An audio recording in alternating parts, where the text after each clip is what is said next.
Good morning student, ESCC YouTube channel में आपका स्वागत है। मैं सिकंदर सर, जो आज हम लोग पढ़ने जा रहे हैं केमिस्ट्री। इस वीडियो में देखिए 2 दिन से आप लोग केमिस्ट्री का वीडियो नहीं मिल पाया था और आज इस वीडियो में केमिस्ट्री बता रहे हैं, जो कि हम लोग केमिस्ट्री में पढ़ चुके हैं। फिर से एक बार रिपीट कर दे रहे हैं कि ठोस किसे कहते हैं, ठोस कितने प्रकार के होते हैं। ठोस 2 प्रकार के होते हैं, क्रिस्टलीय ठोस, अक्रिस्टलीय ठोस। क्रिस्टलीय ठोस किसे कहते हैं? तो ऐसे ठोस जिसमें कणों का व्यवस्था क्रम निश्चित होता है उसको एकक कोशिका कहते हैं। उसको क्रिस्टलीय ठोस कहते हैं। जिसमें कणों का व्यवस्था क्रम निश्चित नहीं होता है उसको अक्रिस्टलीय ठोस कहते हैं। ठीक है। उसके बाद पढ़े थे क्रिस्टल जालक एकक कोशिका। एकक कोशिका 3 प्रकार की होती है, ACC, BCC, FCC। ACC किसे कहते हैं? तो वह एकक कोशिका जिसके प्रत्येक कोने पर एक परमाणु विद्यमान होते हैं उसके एकक ACC बोलते हैं। BCC समझ गए होंगे। ACC का कोशिका क्या संतुलन क्षमता भी निकलवा दी, BCC का भी, FCC का भी। ठीक है। अब हम लोग पढ़ने जा रहे हैं बाबू एकक कोशिका की बीमा संबंधी गणनाएं। तो एकक कोशिका की जो बीमा संबंधी गणनाएं जो हम लोग का है, एकक कोशिका की जो बीमा संबंधी गणनाएं हैं उसमें हम लोग पढ़ने जा रहे हैं कि बीमा गणनाएं का मतलब उसका बीमा ज्ञात करेंगे, लंबाई चौड़ाई जो भी घनत्व। लेकिन मेन हम लोग घनत्व निकाल रहे हैं। क्या निकल आएगा कि एकक कोशिका की बीमा संबंधी गणनाएं में घनत्व ज्ञात करें। क्या ज्ञात करें? तो एकक कोशिका का घनत्व तो क्या होता है हम आप लोग को फॉर्मूला लिखवा है। ठीक है। तो देखिएगा, प्रति एकांक आयतन में उपस्थित एकक कोशिका के द्रव्यमान को एकक कोशिका का घनत्व। यानी कहने का मतलब ये होता है कि जितना हम लोग का एकक कोशिका का आयतन रहेगा उस आयतन में जितना एकक कोशिका का द्रव्यमान समाहित रहेगा उसी को हम लोग क्या बोलते हैं, घनत्व के नाम से हम लोग क्या करते जानते हैं। ठीक है। लेकिन एक बात और ध्यान देना है बाबू, ज्यादातर जो क्वेश्चन हम लोग एकक कोशिका पढ़े हैं वो घन के रूप में ही पढ़े हैं। किसके रूप में पढ़े? घन के रूप में। किसके रूप में पढ़े बाबू? घन के रूप में। एकक कोशिका में ज्यादातर किसके रूप में पढ़े? घन के रूप में पढ़े होंगे। किसके रूप में पढ़े बाबू? घन के रूप में। ओके। तो घन के रूप में पढ़ेंगे तो ACC पढ़े होंगे, BCC पढ़े होंगे और FCC पढ़े होंगे और ECC पढ़े होंगे। ठीक है। ठीक है। ECC। ठीक है। इसमें आप लोग पढ़े होंगे। इसके लिए आप लोग का वैल्यू 2 आया था, याद रखिएगा। 1 आया था, इसके लिए 1 आया था, इसके लिए वैल्यू हम लोग का 2 आया होगा और आगे हम लिखवाएंगे इसके लिए 4 आया होगा, इसके लिए वैल्यू 4, इसके लिए 2 और ये दोनों के लिए 2 आया था ना बाबू। तो अभी जितना भी पढ़े हम लोग एकक कोशिका वो घन के रूप में पढ़े। घन का ही जास्ती बात किया जाएगा, बाकी और किसी चीज का बात किया जाएगा नहीं। तो एकक कोशिका का घनत्व जो होता है एकक कोशिका का द्रव्यमान बटा में एकक कोशिका का आयतन, इसको समीकरण का मान लिए मान लिए। ठीक है। अब हम लोग एकक कोशिका का द्रव्यमान ज्ञात करेंगे। एकक कोशिका का द्रव्यमान कितना होता है ध्यान रखिएगा। एकक कोशिका का द्रव्यमान इक्वल कणों की प्रभावी संख्या गुने एक कण का द्रव्यमान। अब देखिए, कणों की प्रभावी संख्या का मतलब ये होता है कि हर एक एकक कोशिका में हम लोग कितना परमाणु संख्या विद्यमान है। प्रभावी परमाणु संख्या बोलिए या कणों की संख्या बोलिए या परमाणु संख्या बोलिए, प्रभावी परमाणु संख्या बोलिए, बात वही एक ही है। ठीक है। तो ACC का कोशिका का प्रभावी परमाणु संख्या कितना होता है? 1 होता है। BCC का 2 होता है, FCC का 4 होता है, ECC का भी कितना होता है? 2 होता है। याद रखिएगा, ECC का प्रभावी परमाणु संख्या कितना होता है? 2 होता है। FCC का 4 होता है, BCC का यहाँ 2 होता है और ACC का कितना होता है? 1 होता है। ठीक है। तो वही लिखे हैं कि कणों की प्रभावी संख्या गुने एक कण का द्रव्यमान, मतलब उसमें ACC कोशिका में कुल प्रभावी परमाणु संख्या कितना है और उसके एक कण का द्रव्यमान निकालेंगे। ठीक है। अब देखिएगा, मोलर द्रव्यमान किसे कहते हैं? तो किसी 6.022 गुने 10 के पावर 23 कणों के दरमियान को हम लोग क्या बोलते हैं? मोलर द्रव्यमान कहते हैं। ठीक है। अगर कोई कण का द्रव्यमान अगर इतना रहेगा तो उन्हीं कणों के दरमियान को हम लोग मोलर द्रव्यमान के नाम से हम लोग क्या करते हैं जानते हैं। ठीक है। और मोलर द्रव्यमान को हमें आधार रखिएगा, इसको ये मान लिए, क्या मान लिए? इसको ये मान लिए हैं और इतना को जो माने एवोगाड्रो नंबर n मान लिए। ये संख्या के फिक्स वैल्यू है, हर एवोगाड्रो नंबर माने। ठीक है। तो वही लिखे हैं कि चूंकि Na कणों का द्रव्यमान, Na कणों का द्रव्यमान, इसी को एवोगाड्रो बोले हैं। चूंकि Na 6.022 गुने 10 के पावर 23 को मैंने बोले, तो Na कणों का द्रव्यमान m है, इसलिए एक कणों का द्रव्यमान m बटा Na हो जाएगा।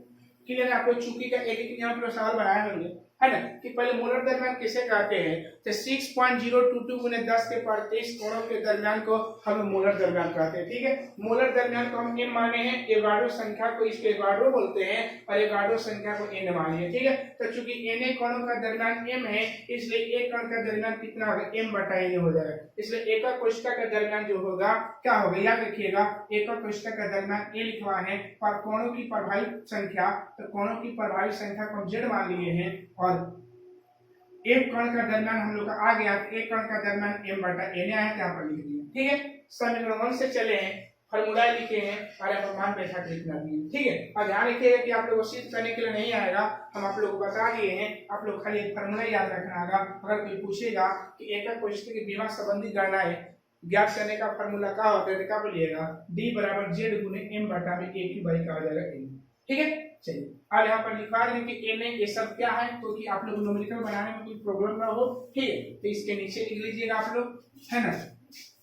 ठीक है, तो z बराबर क्या लिखिएगा, प्रभावी परमाणु प्रभावी कोणों की संख्या, प्रभावी या प्रभावी कोणों की संख्या Na जो हो जाएगा एवोगाड्रो नंबर, एवोगाड्रो संख्या,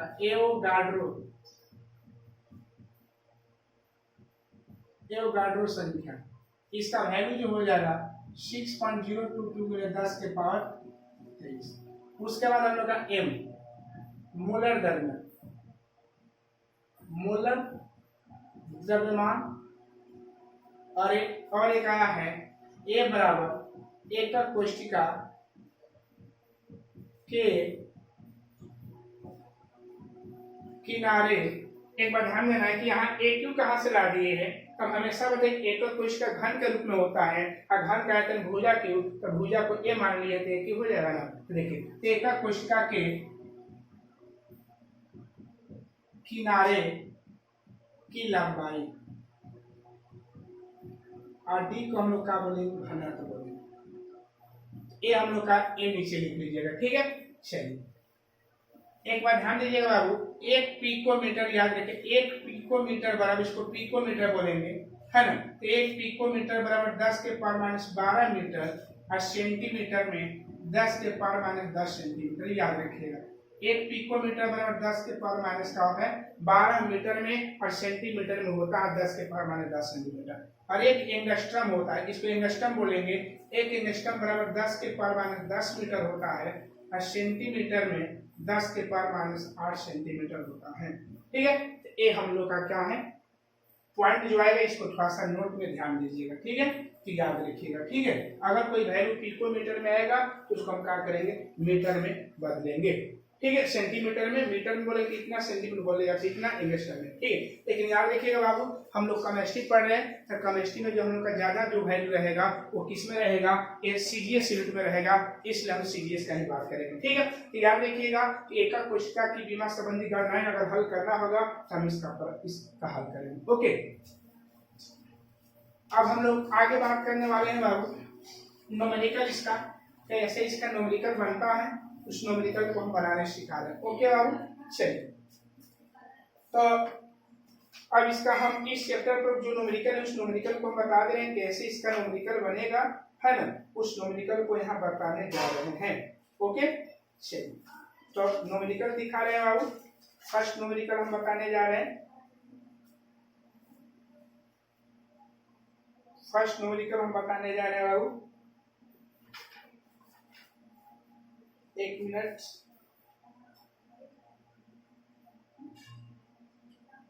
बोला है कि सीयू की संरचना, पहला क्वेश्चन है न्यूमेरिकल 1 है, सीयू की संरचना, सीयू की संरचना कॉपर, सीयू की संरचना FCC है तथा इसकी कोर की लंबाई, कोर की लंबाई 3.6 गुने 10 के पावर माइनस 8 सेंटीमीटर है, 8 सेंटीमीटर है। इसका घनत्व इसका घनत्व 8.92 ग्राम प्रति सेंटीमीटर क्यूब है। तो सीयू का परमाणु द्रव्यमान ज्ञात करें। परमाणु द्रव्यमान ज्ञात करें। सीयू का परमाणु द्रव्यमान ज्ञात करें। ओके, ठीक। तो इसमें जो वैल्यू हम लोग का दिया है उस वैल्यू को हम लोग क्या करेंगे, देखिए कोई भी अगर हम लोग नोमेरिकल बनाते हैं तो याद रखिएगा बाबू कि कोई लोग भूल कर यहाँ पर उत्तर लिख देते हैं, उत्तर। तो याद रखिएगा उत्तर लिखिएगा तो आपका आधा नंबर कट जाएगा, क्योंकि आप ये उत्तर नहीं लिख रहे बल्कि इसको हल कर रहे हैं। ठीक है, उत्तर कहाँ रहेगा, जब यहाँ पर लास्ट लिख दीजिएगा वो आपका उत्तर का लेना, कि हम ये उत्तर बना रहे हैं, नहीं बाबू ये हल कर रहे हैं। उत्तर कहाँ आता है, तो लास्ट वाला टर्म रहेगा वहां पर। तो कभी भूल कर भी जब न्यूमेरिकल बनाइएगा तो यहाँ उत्तर मत लिखिएगा, यहाँ लिखिएगा हल। क्या लिखिएगा, हल, नहीं तो सोल्व, नहीं तो सोल्यूशन। हल नहीं तो सोल्व, नहीं तो सोल्यूशन, तीनों में से कोई। अगर उत्तर लिख दीजिएगा गलत माना जाएगा, आपका आधा नंबर कट जाएगा। न्यूमेरिकल 2 नंबर का है तो आपका 1.5 नंबर कट जाएगा। ये सावधानी रखिएगा, ये न्यूमेरिकल बना कोई भी चाहे पीस का हो चाहे केमिस्ट्री का न्यूमेरिकल बनाइएगा, ठीक है ना। मैथ भी हल करते हैं तो मैथ हल करके ना कि उत्तर हल करते हैं, उत्तर लास्ट में आता है। ठीक है, तो कोई भी कैलकुलेशन हल करते हैं मैथमेटिकल फॉर्म में तो हल पहले लिखे चाहे सोल्यूशन। ठीक है, तो चलिए तो बोला कि सीयू की संरचना एफसीसी, मतलब एक सीयू है, कॉपर है, जिसकी संरचना का एफसीसी है और तथा इसकी कोर की लंबाई इतना है। तो आप बताइए अब जब एफसीसी संरचना है तो कोई भी हम लोग का एफसीसी जो होता है चाहे बीसीसी वो घन के रूप में होता है। तो कोर मतलब किनारा हो जाएगा। तो कोर मतलब किनारा, किनारे की लंबाई, तो किनारा मतलब ये माने हैं तो एक की लंबाई कितना दे दिया है, 3.6 × 10⁻⁸ सेंटीमीटर। ठीक है, एक जब कोर की लंबाई बोले तो किनारा हो जाएगा, ये हो जाएगा। ठीक है, अच्छा इसका घनत्व डी दे दिया तो डी कितना है, 8.92 ग्राम प्रति सेंटीमीटर का है क्यूब है। और इसके बाद दिया है कि इसका द्रव्यमान ज्ञात। अब कौन एफसीसी है ना, तो एफसीसी के लिए जेड का वैल्यू 4 होता है, आप लोग याद रखिएगा, है ना। एफसीसी के लिए कितना होता है, 4 हो जाएगा। बीसीसी के लिए 2 हो जाएगा। एसीसी के लिए 1 हो जाएगा। ईसीसी होता है इसके लिए 2 हो जाएगा। याद रखिए एक क्या है, जेड का वैल्यू क्या है, जेड मतलब प्रभावी परमाणु, परमाणु संख्या या प्रभावी कणों की संख्या बात है। ठीक है, तो जेड का वैल्यू 4 हो जाएगा।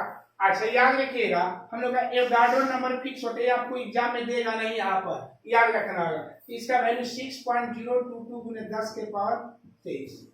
और हम लोग का मोलर द्रव्यमान मतलब m निकालना, तो m बराबर का होगा। तो बाई फार्मूला लिखिएगा ना बाबू, तो बाई क्या लिखेंगे फार्मूला, तो फार्मूला करेंगे तो क्या d बराबर जेड गुने m बटा में क्या हो जाएगा, a क्यूब n। ठीक है, ध्यान दीजिएगा क्रॉस मल्टीप्लाई करके जेड गुने क्या हो जाएगा, m इक्वल d गुने a क्यूब गुने n हो जाएगा।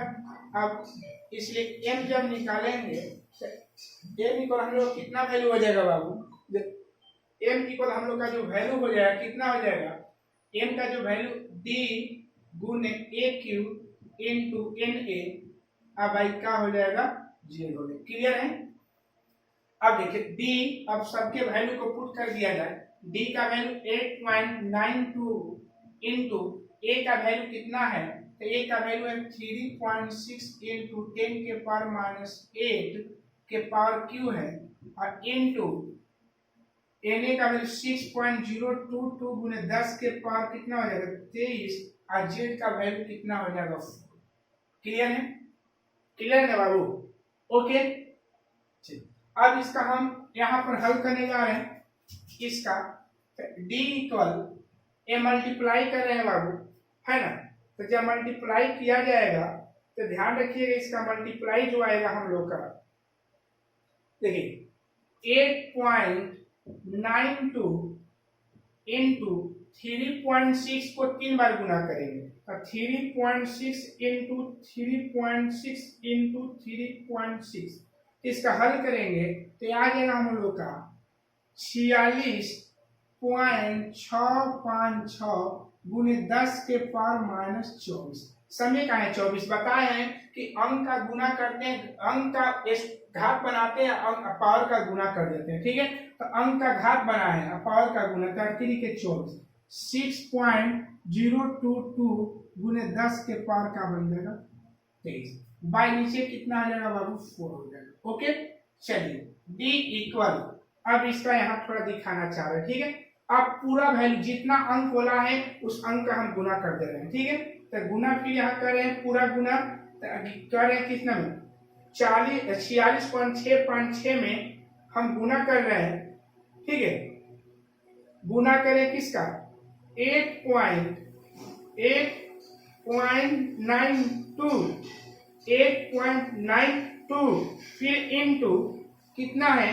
6.022 इक्वल हम लोग का वैल्यू आ जाएगा 25.184। किसको डायरेक्ट हम 2 मान ले रहे हैं, हम लोग का आएगा 184 समथिंग बहुत आ रहा है, इनटू 10 के पावर -1 आएगा। अब भाई कितना आ जाएगा बाबू? नीचे हो जाएगा। क्लियर? क्लियर है ना बाबू? तो D इक्वल, इसको लिख दे 2506.2 इनटू आपका नीचे हो जाएगा 4 और नीचे 10 के पावर माइनस आकर नीचे 10 के पावर प्लस बन जाएगा। क्लियर हो गया ना बाबू? ओके, क्लियर है? चलिए अब आगे हल किया जाए बाबू। D इक्वल 2506.2 और नीचे 40 हो जाएगा। D इक्वल, अब भागा दे रहे हैं बाबू, इसमें इसका भागा देंगे, भागा हम लोग का आएगा 40 इक्वल आएगा 62.65 समथिंग ई मोलर द्रव्यमान हो गया। इसका जो मात्रा होगा ग्राम प्रति मोल हो जाएगा। ये हम लोग का क्या बन गया? मोलर द्रव्यमान हो गया। क्या बन गया बाबू? तो मोलर द्रव्यमान जब निकालने के लिए कहेगा तो हम लोग का मोलर द्रव्यमान इतना ही होगा 62.65। ठीक है, तो ऐसे ही क्वेश्चन को हमको क्या करना है? हल करना है। कि हम लोग का क्वेश्चन नंबर इसका क्या हुआ? फर्स्ट क्वेश्चन हुआ। और याद रखिएगा कि जैसे हम लोग का इसमें क्वेश्चन बोलेगा वैसे वैसे हमको क्या करना है? हल करना है। कि एक कोशिका का यहाँ का निकालना है परमाणु द्रव्यमान मतलब इस फार्मूला से कोई भी वैल्यू को आपको निकालने के लिए पूछ सकता है। ओके, चलिए तो ये हम लोग का न्यूमेरिकल है। फर्स्ट इसका न्यूमेरिकल है कि कैसे इसमें निकाला गया इसका फर्स्ट न्यूमेरिकल। इसका फर्स्ट न्यूमेरिकल हम लोग का ए। ओके, अगला हम बताने जा रहे हैं। अगला हम लोग क्वेश्चन पढ़ेंगे दूसरा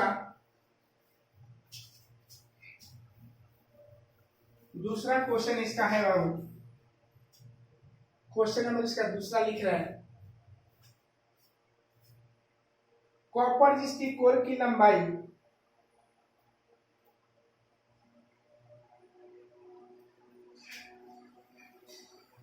क्वेश्चन नंबर दूसरा, कॉपर जिसकी कोर की लंबाई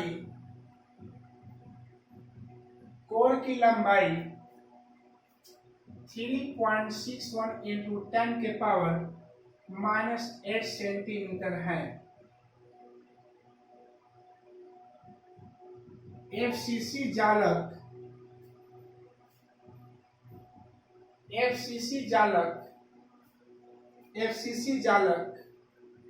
रूप में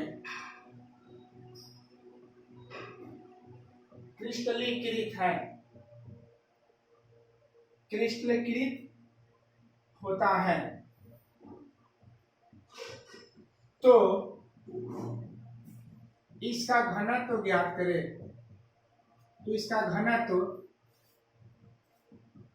करें। यदि कॉपर का मोलर द्रव्यमान या परमाणु द्रव्यमान यदि कॉपर का मोलर द्रव्यमान बराबर कॉपर का मोलर द्रव्यमान बराबर 63.5 63.5 कॉपर का मोलर द्रव्यमान 63.5।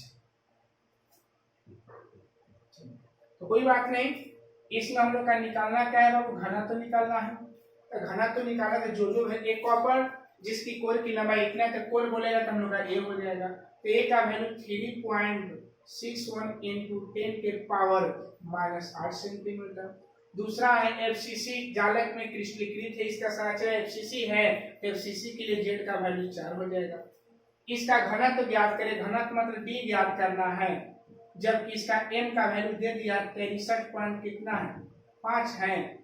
और एक और इसमें बोला है na का मान नहीं बोलेगा, आपको लिखना होगा 6.022 गुने 10 का पावर कितना बन जाएगा। ओके, तो हम लोग क्या लिखेंगे बाई फार्मूला, क्या लिखेंगे बाई फार्मूला। तो फार्मूला में घनत्व तो बोला है तो d बराबर हम लोग का z गुने m by a cube into m। Clear है। तो d इक्वल z का वैल्यू 4 हो जाएगा, m का वैल्यू 63.5 हो जाएगा, a का वैल्यू 3.61 इंटू 10 के पावर -8 के पावर क्यू हो जाएगा, और एवोगाड्रो नंबर जो है 6.022 गुने 10 के पावर 30। क्लियर है। चलिए ऊपर हम लोग का कितना आ जाएगा बाबू, तो ऊपर का जो हम लोग का वैल्यू जो एक बार बता रहे हैं, ठीक है। तो ऊपर का जो वैल्यू है, ऊपर का 4 इंटू 63.5 और नीचे वाला देखिएगा 3.61 गुना कर रहे हैं 3.61 इंटू 3.61 इंटू 3.61 इक्वल आ जाएगा 47 यानी 47.045 इंटू 10 के पावर -24 गुना कर दिए इसका 6.022 इंटू 10 के पावर 23। क्लियर है। आगे देखिएगा d इक्वल ऊपर का गुणा करके सिंपल है, 15 के 5 5 6 के 30 31 एक मिनट 4 5 20 के 0 4 5 20 के 0 और 4 3 12 2 14 और 4 6 के 24 1 25 कम के बाद स्मॉल एक कम के बाद स्मॉल और नीचे हो जाएगा कितना। अब देखिएगा फिर हम क्या करेंगे बाबू, फिर इसका गुना करेंगे, इसमें गुना कर रहे हैं हम किसका 6.022 का, तो करेंगे तो नीचे 283.31 इंटू 10 के पावर -1 10 के पावर कितना बढ़ेगा -1। क्लियर है। तो d इक्वल कितना आ जाएगा ऊपर 254 गुने 10 के पावर 1 हो जाएगा और नीचे 283.31। तो d इक्वल 254 एगो 0 हो जाएगा और 283.31। तो d इक्वल याद रखिएगा भागा दे दिया ना बाबू, तो भागा देंगे तो कितना होगा 25 40 भागा 283.31 भागा देंगे तो आएगा हम लोग का 8.96 8.9 घनत्व का मात्रा ग्राम प्रति सेंटीमीटर क्यूब। ऐसे ही हम लोग को हल करना है। तो यहाँ से न्यूमेरिकल इसका देता है बाबू, किसका न्यूमेरिकल बोले किसका वैल्यू कितना हो जाएगा। ओके, तो आप लोग का क्वेश्चन दिया गया है ना, और एक क्वेश्चन के अनुसार हम लोग का करना है हल करना है। ओके, एक क्वेश्चन के अनुसार हम लोग ज्ञात करना है किसका वैल्यू कितना होगा।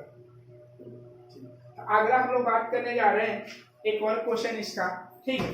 एक हम क्वेश्चन बता रहे हैं जो आप लोग का हम बताने जा रहे हैं क्वेश्चन।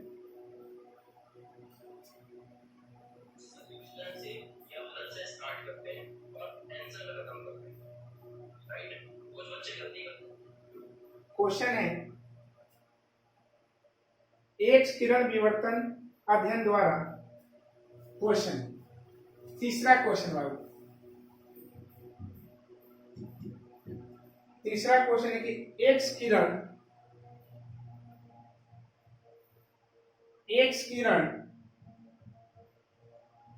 किरण विवर्तन द्वारा, एक्स किरण विवर्तन द्वारा,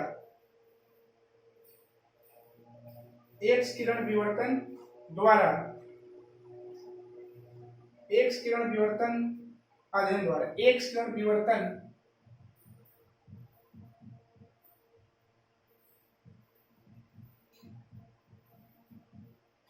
अध्ययन द्वारा पाता, अध्ययन द्वारा पाता चालाकी, पाता चालाकी, चालाकी तांबा, पाता चालाकी तांबा, पाता चालाकी तांबा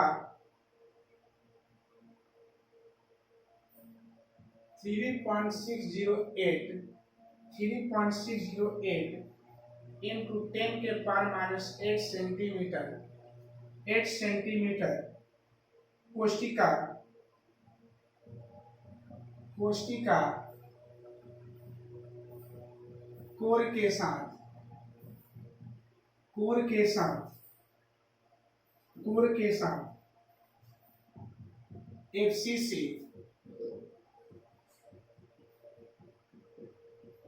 एफसीसी एकक कोष्टिका, एफसीसी एकक कोष्टिका के रूप में, एफसीसी एकक कोशिका के रूप में क्रिस्टलीकृत है, क्रिस्टलीकृत है।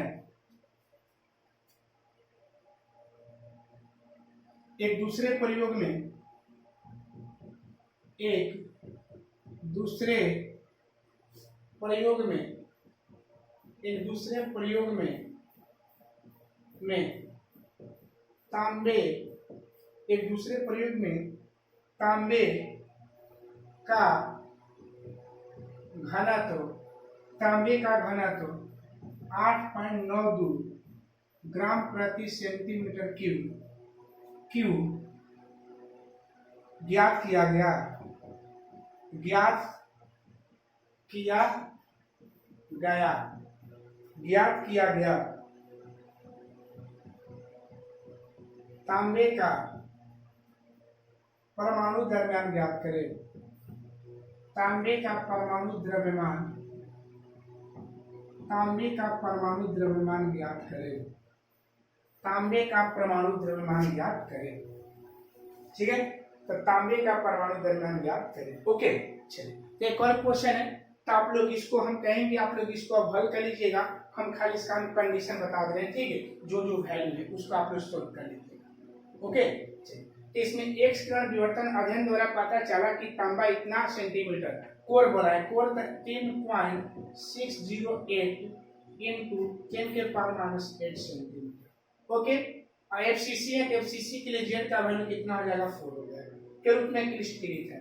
तांबे का घनत्व दे दिया, डी इक्वल दे दिया कितना है, 8.92 ग्राम प्रति सेंटीमीटर क्यूब। ओके, अच्छा Na का मान होता ही है 6.022 into 10 के पावर 23, और हम लोग का m निकालना है, m निकाल लीजिएगा। इसका हम आंसर बता दे रहे हैं, इसका आंसर लिख लीजिएगा, m है, तो इसका आंसर जो हम लोग का आ जाएगा, एक मिनट बाबू, इसका आंसर आएगा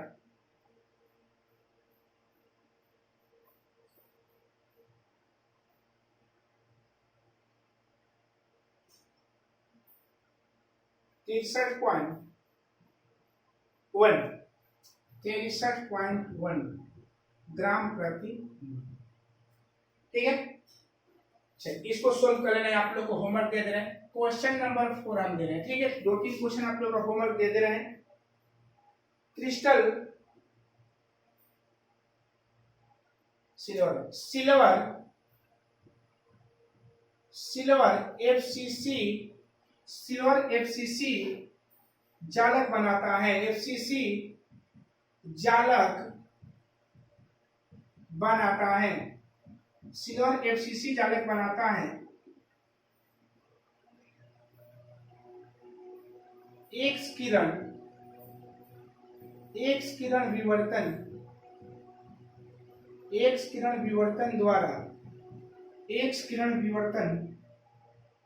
अध्ययन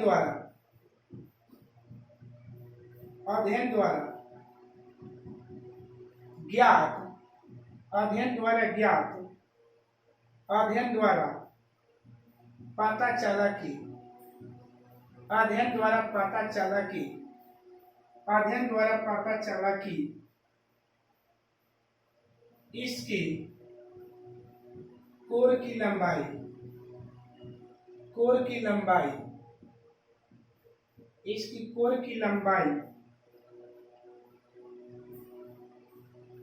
408.6 pm है। 408.6 पिकोमीटर है।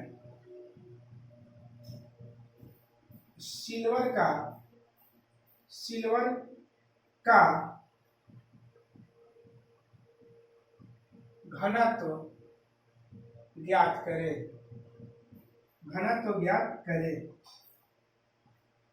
यानी कि सिल्वर एजी को बोलते हैं, इसका क्वेश्चन दिया है 107.9।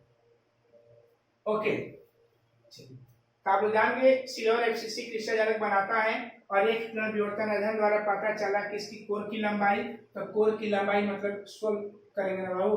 देखिए इसका भी बता दें सोल्व, तो कोर मतलब ए का वैल्यू कितना है 408.6 पीएम।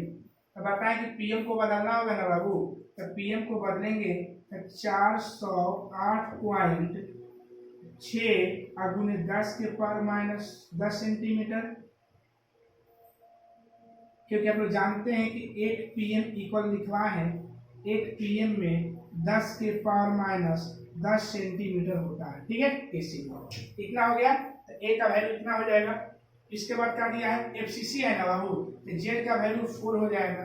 घनत्व तो ज्ञात करना है। परमाणु द्रव्यमान एम दे दिया है, कितना एम का वैल्यू, एम का वैल्यू 108.9 और 11 नंबर होता है 6.022 गुने 10 के पावर 23। 6.022 गुने 10 के पावर 23। ओके, 6.022 गुने 10 के पावर 23। तो आप लोग हल कर लीजिएगा। इसका आंसर बता देना बाबू, तो इसका आंसर हम लोग का आ जाएगा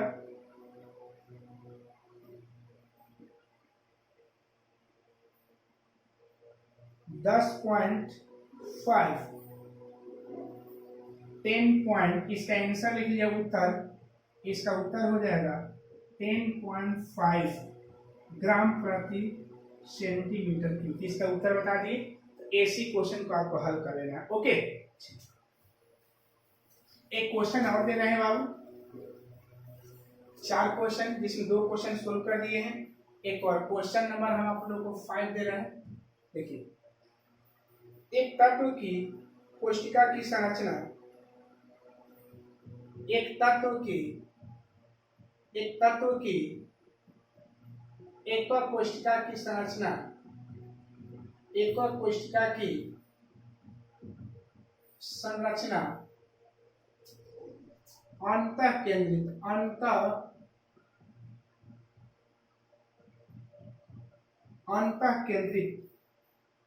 है। अंतः केंद्रित मतलब आप लोग क्या समझते हैं, अंतः केंद्रित मतलब इसको बीसीसी बोलेंगे। क्या बोलेंगे, अंतः केंद्रित का मतलब क्या बोलेंगे, बीसीसी। कोशिका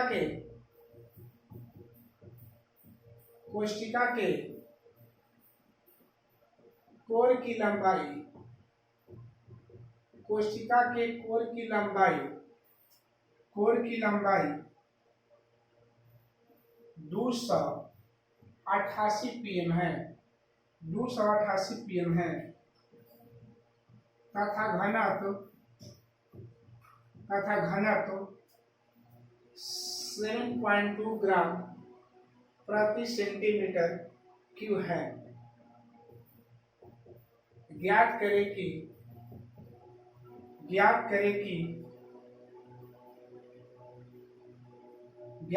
कि ज्ञात करें कि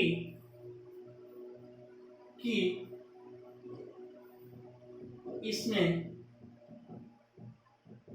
प्रभावी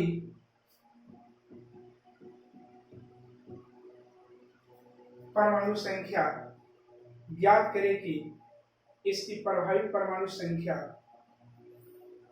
ज्ञात करें कि इसकी प्रभावी परमाणु संख्या कितनी है,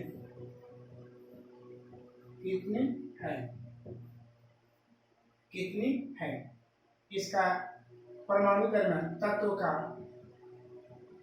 का परमाणु द्रव्यमान 108, तत्व का परमाणु द्रव्यमान आप लोग का हो जाएगा 52 हो जाएगा।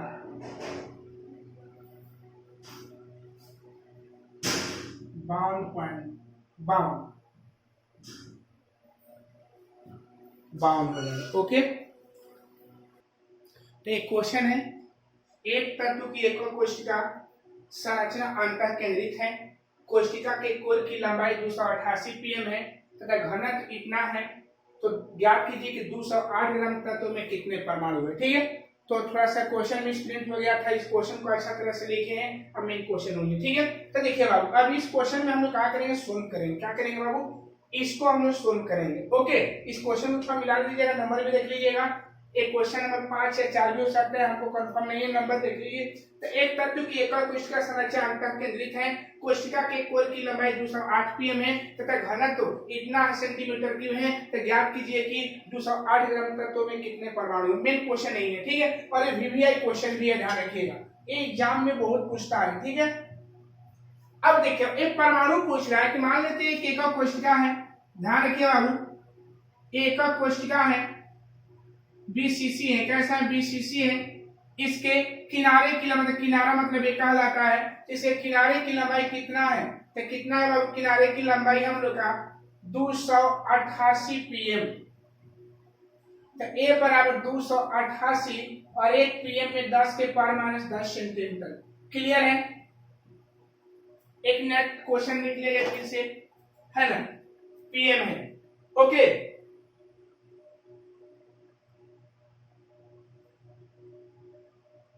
ठीक है, चलिए अब हम लोग क्या करेंगे यहाँ पर बाबू, अब इसको हल करेंगे, गुणा किया जाए।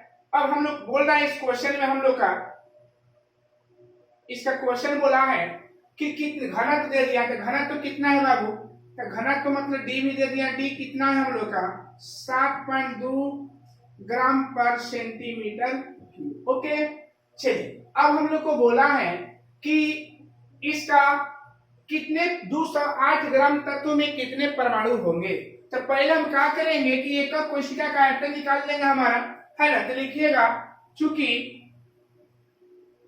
एकल कोशिका का आयतन, एकल कोशिका हम लोग का बीसीसी है, बीसीसी घन के रूप में होता है, तो एक ही हो जाएगा, तो ए का वैल्यू 288 गुने 10 के पावर -10 क्यूब करेंगे।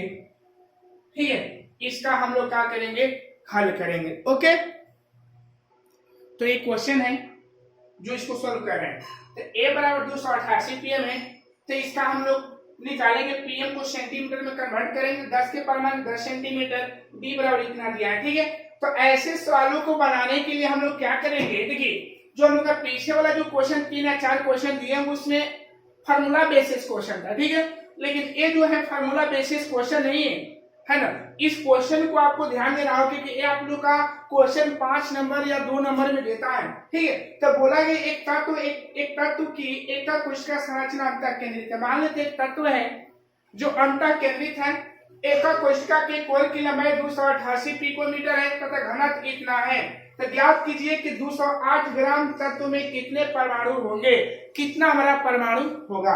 ठीक है। तो सबसे पहले परमाणु, जहां परमाणु वर्ड आ जाता है तो उसमें सबसे पहले हम लोग एकक कोशिका की संख्या ज्ञात करेंगे कि एकक कोशिका कब उसमें बनेगा। जैसे मान तुम क्रिस्टल जालक पढ़े ना बाबू, तो क्रिस्टल जालक जो होता है एकक कोशिकाओं से मिलकर बना होता है। तो कब एकक कोशिका मिलकर हमारा क्रिस्टल जालक बना हुआ है। जैसे मान लेते हैं हमारा बुक है, तो बुक हम लोग जाने के बुक हमारा हो जाएगा क्रिस्टल जालक। और ये बुक कितने पेजों से मिलकर बना है उसको पहले गणना कर लिया जाए कि कितना इसमें पेज है ना। जब एक पेज की संख्या जब हम लोग ज्ञात कर लेंगे तो खुद हम जान जाएंगे कि हमारे पास कितना परमाणु होंगे। ठीक है, तो याद रखिएगा कि एकक कोशिका की संख्या ज्ञात करने के लिए सबसे पहले हमको 2 आयतन निकालना होगा। किसका निकाल? 2 आयतन, समझिएगा। तो एकक कोशिका का आयतन भुजा की घन के रूप में है, घन के रूप में भुजा की उसका कोण की लंबाई 288 pm दिया है ना बाबू। तो घन एकक कोशिका का आयतन भुजा की घन के रूप में इसलिए हल करें तो इतना आ जाएगा। ठीक है, अब देखिए हम जानते हैं, चूंकि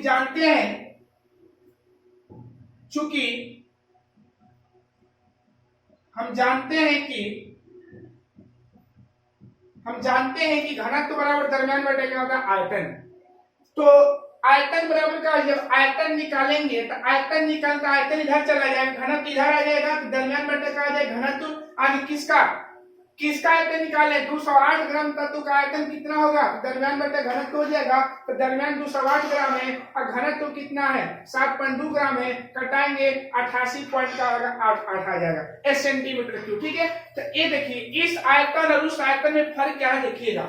ये जो आयतन है सिर्फ एकक कोशिका का है, ये जो हम लोग का आयतन आया है ये सिर्फ एकक कोशिका का, और ये जो हम लोग का आयतन आया है वो क्या उपस्थित जो व्यवस्था हम लोग का बना है। जैसे मानते जो ये बुक है, ये बुक का पूरा आयतन हो जाएगा, ये पूरा बुक का आयतन है। और उसमें जो ये जो आयतन हमारा निकाला गया है इसके अंदर एगो पेज का आयतन है। ध्यान रखिए बाबू, समझिए क्या बताना चाह रहे। ये जो हमारा आयतन निकला ये पूरा बुक का आयतन हो गया। ठीक है, और ये जो हम लोग का आया है वो एक पेज का आयतन है। क्या है बाबू? तो आप ही बताइए कि जब एक पेज का हमारा आयतन जब निकल गया, पूरा आयतन मालूम है, तो हम लोग जानेंगे कि एक पेज, एक कुल पेजों की संख्या का आयतन हमारा कितना हो जाएगा। तो हम लोग क्या करेंगे बाबू, यहाँ पर ध्यान दीजिएगा, तो समझिएगा यहाँ पर एकक कोशिका का आयतन है। चूंकि हम जानते हैं घनत्व बराबर दरमियान बटा आयतन हो जाएगा, 208 ग्राम तत्व का घनत्व आयतन बराबर इतना हो जाएगा। हल किए, अब देखिएगा, अब निकालेंगे एकक कोशिका की संख्या, कितना हम लोग का एकक कोशिका हो जाएगा। ठीक है, तो देखिएगा, जैसे मान लेते समझिएगा कि मान लेते हैं कि एक कैमरा है जिसका आयतन 10 मीटर क्यूब है, और एक और छोटा कैमरा है जो 100 सेंटीमीटर क्यूब का है, 100 सेंटीमीटर क्यूब का है, और एक और कैमरा है जो 10 सेंटीमीटर क्यूब का है। तो अगर हम बोलेंगे एक कैमरा इस कैमरा में कौ को बन जाएगा, तो भागा दे देंगे, मतलब 10 को बनेगा, 10 दही सर। वही है एकक कोशिका की संख्या बराबर उपस्थित आयतन बटा में एकक कोशिका का आयतन। तो उपस्थित आयतन हमारा एक कहा जाएगा और एकक कोशिका का आयतन एक कहा जाएगा।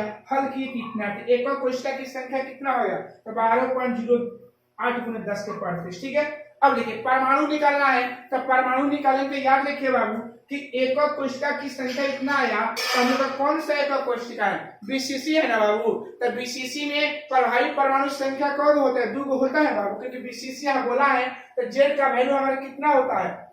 तो जेड का वैल्यू 2 हो जाएगा। तो परमाणु बराबर जेड गुणे एकक कोशिका है, और हल किए तो जेड का वैल्यू 2 आया, तो 2 गुना करेंगे कितना आ गया। ठीक है, तो हम लोग का परमाणुओं की क्या हो गया? संख्या निकल गया। ठीक है बाबू, तो याद रखिएगा कि जहां भी परमाणु का बात कहेगा, परमाणुओं की संख्या का बात कहेगा, तो सबसे पहले एकक कोशिका की संख्या निकालेंगे, और एकक कोशिका की संख्या निकालेंगे तो 2 को हमको आयतन चाहिए। याद रखिएगा, एकक कोशिका निकालने के लिए हम एकक कोशिका की संख्या निकालने के लिए हमें को आयतन चाहिए 2। एक ही आयतन, एक आयतन दोनों को भाग कर देंगे, आ जाएगा, और जो एकक कोशिका का नाम बोलेगा उससे गुना कर देंगे। ओके, चलिए एक और हम क्वेश्चन आप लोग को लिख रहे हैं। ठीक है, तो क्वेश्चन नंबर 6 क्या है? 7 है।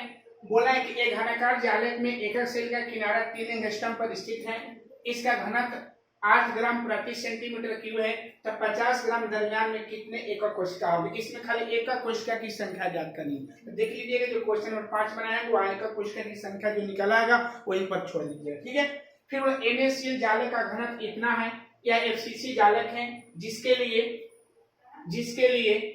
Z = 4 परमाणु प्रति एकक एकक सेल है, जिसके लिए Z इक्वल 4 परमाणु प्रति एकक सेल होता है, तो इसकी कोर की लंबाई क्या करे ज्ञात करेगा। देखिएगा तो घनत्व दे दिया, तो D का वैल्यू कितना है बाबू, आंसर है आप लोग D का वैल्यू 2.18 ग्राम पर सेंटीमीटर क्यूब हो जाएगा।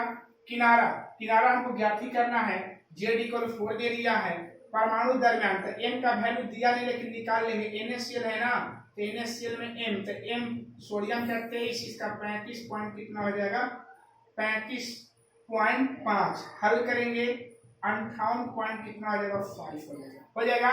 और Na का वैल्यू होता ही है 6.022 गुने 10 के पावर 23, और आप लोग n निकाल लीजिएगा बाबू, आंसर दे दिए। ठीक है, तो क्वेश्चन नंबर क्या है 7 है। बाकी जो हम निकल बात करेंगे कल के वीडियो में। आज इतने ही। जय हिंद, जय भारत।